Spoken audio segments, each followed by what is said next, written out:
In a city that wakes up before its people's dreams, there was a young man who walked every morning as if he were racing time, not life. His name was Adam, an ordinary young man with tired features, no money, no connections, and no clear plan. The only thing he had was a small dream that stubbornly refused to die. Every day he'd walk down that same long street, past billboards screaming success and buildings that touched the sky. It felt like everyone knew where they were going except him. He'd look down at his old, worn-out bag and wonder if there would ever be a day when he carried something inside it that made him proud.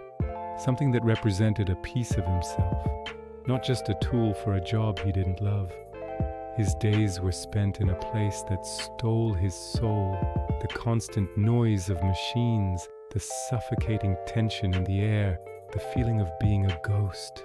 "Adam!" his manager would yell, his voice cutting through the clatter. "This isn't the first time. Time is money here, do you understand?" The other workers would just watch, their faces blank, a silent audience to his daily humiliation. "I'm sorry, sir," Adam would mumble. "It won't happen again." But the manager wasn't listening.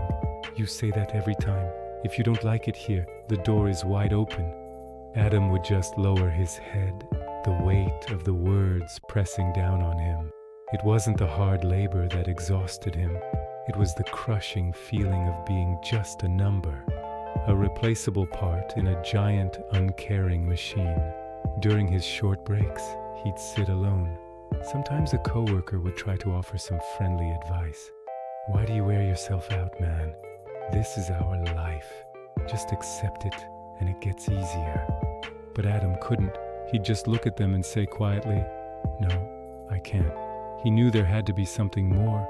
He'd get home late, the exhaustion clinging to him like a second skin. His small home was his only sanctuary. The simple room, the warm yellow light from a single bulb, the steady hum of the old fan. His mother would be waiting. "You're late today, my son."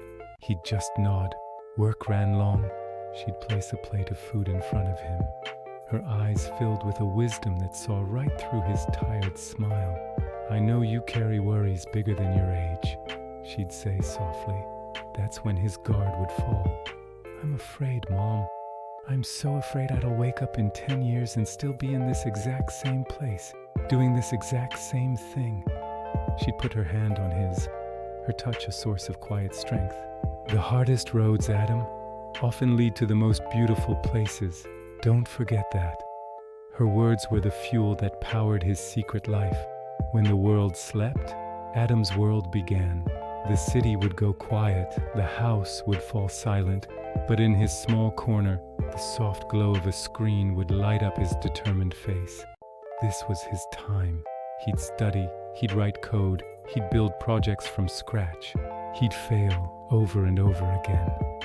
A new error message would flash on the screen. A new bug would crash his program. But with each failure, he'd whisper to himself, "A new mistake just means a new lesson learned." He didn't have time, so he had to create it, stealing hours from his sleep, trading rest for progress. The first light of dawn would often find him still at it, his eyes burning but his spirit unbroken. After months of this secret hustle, he felt ready. He started sending out applications, pouring his heart into cover letters, showcasing the small projects he'd built in the dead of night. He managed to get a few short interviews. "Your experience is limited," one interviewer told him, his tone dismissive. "But I learned fast," Adam replied, his voice full of an eagerness they couldn't see. The rejections started trickling in. An email here, a polite, "We've decided to move forward with other candidates there." Rejection once hurts. Rejection 10 times drains you, but facing constant rejection while clinging to a living, breathing dream, that's a special kind of pain. He found himself sitting alone, the same question echoing in his mind. Am I just fooling myself? Or is the road just longer than I thought? Then came the day the floor fell out from under him. The manager called him into the office. "We don't need you anymore." Just like that. No explanation. No second chance. He was just a number, and his number was up. He walked out of that factory for the last time as a cold rain began to fall. mixing with the tears he could no longer hold back.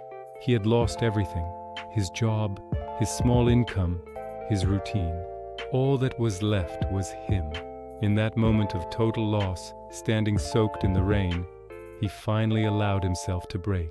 He went home and stood in front of the mirror, looking at the stranger staring back at him. A defeated, broken young man. Two paths lay before him. "Either I give up now and accept this is my life," he said to his reflection, "or I start over for real this time." He watched a single tear trace a path down his cheek, and then, with a deep breath, he wiped it away. He made his choice. He chose the road no one else could see, the path paved with his own sheer will. This was his transformation. Losing his job wasn't the end, it was the real beginning. With no soul-crushing job to drain his energy, he poured everything into his dream. He worked odd jobs to make ends meet, but every spare moment was dedicated to his craft. He took online courses, he practiced relentlessly, he connected with people in the field, absorbing every piece of advice. He changed his habits, he changed his thinking, he changed who he was, one small decision at a time. The days bled into weeks, the weeks into months. He didn't run from failure anymore.